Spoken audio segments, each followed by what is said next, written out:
S1ILP teaching context. The purpose of teaching context is to provide opportunities to learn about the environment by identifying challenges, investigating resources, and gathering information about students and how your teaching practice impacts student learning. This is part of the data collection phase in an action research cycle. Candidates will demonstrate progress towards mastery of CSTP. Use this verification form as you complete the following pages. Teacher candidates, please complete the following information. The rest of the verification form can be used to understand the expectations of the assignment. Student profile. Completing the student profile will help you learn about your teaching context. Choose 5 students that represent the range of learners in your class or caseload and list information that may impact the planning and delivery of instruction and their own learning. Please include the first names only of your students, as well as comments about their academic strengths or areas of need, social strengths or areas of need, parents and family, medical information, SST, 504, GATE, IEP, English language learner, and any other factors that may impact the planning and delivery of instruction and/or student learning. Teaching context continues with instructional environment. Thoughtful consideration of your instructional environment is important to meeting the needs of your students.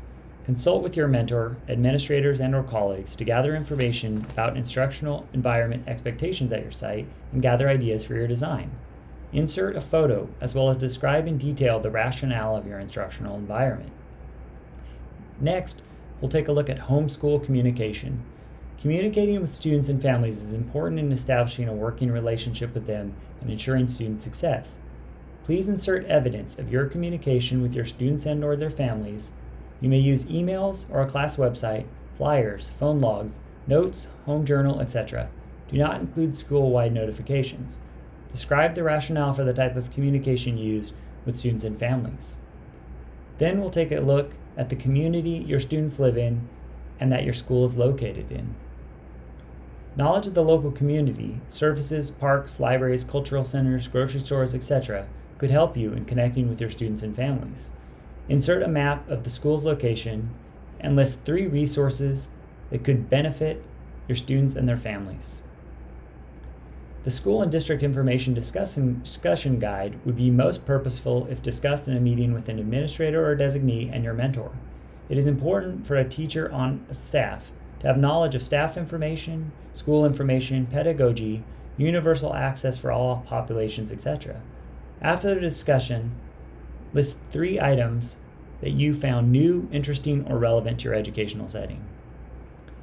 Ed specialist candidates only. You will complete this additional section. In a meeting with your direct IEP supervisor or designee, you will discuss each of the items below, which relate specifically to the roles and responsibilities of SPED teacher. Following the conversation, you will list 3 items you found new, interesting, or relevant to your educational setting or caseload.